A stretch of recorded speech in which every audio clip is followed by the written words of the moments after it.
ওকে, আমাদের আজকে কি হওয়ার কথা ছিল না, আমাদের হচ্ছে আজকে সাইমালটেনিয়াস লিনিয়ার ইকুয়েশন। ওকে, সাইমালটেনিয়াস লিনিয়ার ইকুয়েশন আমরা করেছি, আমরা সাইমালটেনিয়াস করিনি, কিন্তু আমরা লিনিয়ার ইকুয়েশন আগে করে এসেছি। কোনগুলো আমাদের লিনিয়ার ইকুয়েশন ছিল? নর্মাল যে ধর এরকম একটা ইকুয়েশন আছে, কিরকম আছে, ধর 5x plus 4 equal to 8, right? We know how to solve this type of problems. কি করে আমরা সলভ করি? 5x equal to 8 minus 4, then x equal to 4 by 5, right? তাহলে আমি কি বলতে পারি? আমার solution x equal to 4 by 5. This is my solution, right?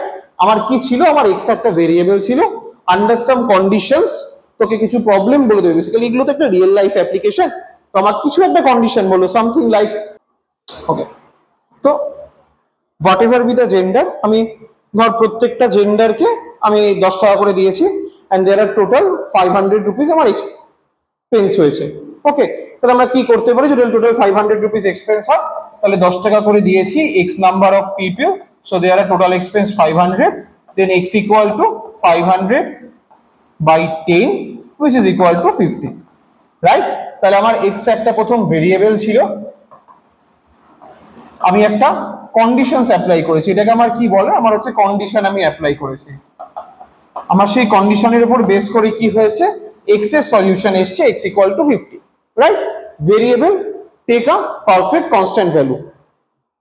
Okay, now যেটা ব্যাপার, এবার আমার ধর এমন কোনো প্রবলেম আছে যেখানে আমার একটা variable is not enough to solve the problem, তখন আমি কিভাবে বলবো? ওকে, there is a fantastic example of river current and boat problem. কিরকম বলা হচ্ছে অঙ্কটা? ধর এরকম একটা রিভার আছে আমার, ঠিক আছে, এখানে একটা রিভার কারেন্ট আছে which is in this direction, এখান থেকে এই অবধি আমার ডিসটেন্স বলে দিয়েছে d, এখানে আমার একটা বোট আছে, ক্লিয়ার? এই বোটটা কি করতে পারে? হ্যাঁ, দিস ইজ মাই বোট, এই বোটটা মুভ করছে এদিকে, রাইট? দুটো কেস বলে দেবে। কিরকম ভাবে কেস বলবে? সাধারণত দেখবি সাইমালটেনিয়াস লিনিয়ার ইকুয়েশন যখন করব, মোস্ট অফ দ্য প্রবলেমস এবার দুখানা কেস বলবে। বলবো কেন দুখানা কেস লাগে আমাদের। এবার আমার এই বোটটা আছে, বোটটা মুভ করছে এদিকে, যখন বোটটা অ্যালং দ্য কারেন্ট মুভ করছে, in the direction of current move করছে, তখন আমার টাইম লাগছে t1, যেটা আমার গিভেন দেওয়া আছে। যখন বোটটা opposite to the current move করছে, তখন আমার টাইম লাগছে t2, যেটাও আমার গিভেন আছে।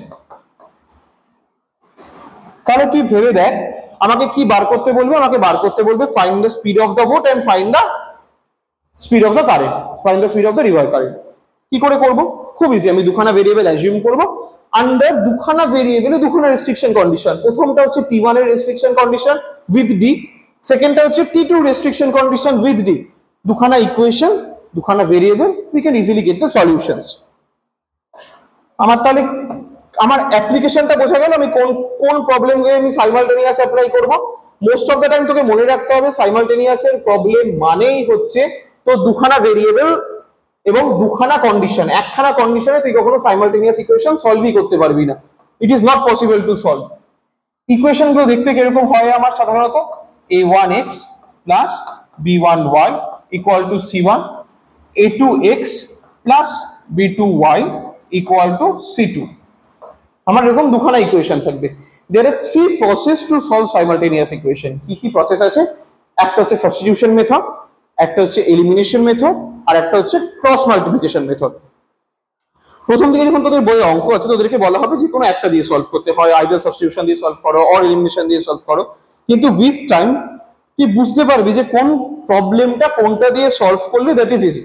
ওকে, প্রথম দিকে তাদের শেখানোর জন্য হয়তো বইয়ে দেওয়া আছে, কিন্তু উইথ টাইম তুই বুঝতে পারবি যে এই প্রবলেমটা যদি আমি এভাবেই সলভ করি, this is the comfortable way to solve the problem. Okay, আমি একটা এলিমিনেশন অঙ্ক কখনো ক্রস মাল্টিপ্লিকেশন দিয়ে করবো না, বা ক্রস মাল্টিপ্লিকেশন অঙ্ক এলিমিনেশন দিয়ে করবো না। It is make the problem must lengthy, which is not our target.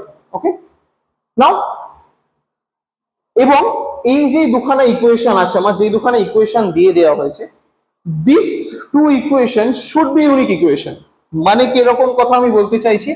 ধর আমার a1x plus b1y equal to c1, তুই ইকুয়েশনটাকে একটা ভেরিয়েবল 5 দিয়ে মাল্টিপ্লাই করলি, তাহলে আমার কত আসবে?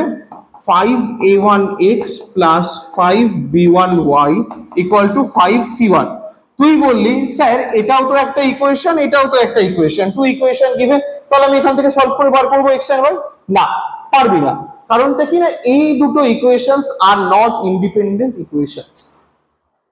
এই দুটো ইকুয়েশন ইন্ডিপেন্ডেন্ট ইকুয়েশন নয়। কেন কি না, তুই এই যে ইকুয়েশনটা আছে, যদি এটাকেই 5 দিয়ে মাল্টিপ্লাই করিস তাহলেই আমি নিচের ইকুয়েশনটা পাচ্ছি। So this two are not independent equations. আমার সাইমালটেনিয়াস ইকুয়েশন সলভ করতে গেলে দুখানা ইন্ডিপেন্ডেন্ট ইকুয়েশনস দরকার, তবেই আমি সাইমালটেনিয়াস ইকুয়েশন সলভ করতে পারবো। এর জন্য এই যে সাইমালটেনিয়াস ইকুয়েশনের এগুলোকে আমরা কি বলি, a1 b1, এখানে a1 বা এখানে b1 বা তুই এখানে a2 ভাব b2 ভাব, এগুলোকে বলা হয় সাইমালটেনিয়াস ইকুয়েশনের কোএফিসিয়েন্ট। তো আমার এই ভেরিয়েবল x এন্ড y এর a2 b2 কোএফিসিয়েন্ট, সেই কোএফিসিয়েন্টের উপর রেস্ট্রিকশনস আছে কিছু, যে রেস্ট্রিকশনস গুলো আমরা পরের ক্লাসে করব, ঠিক আছে।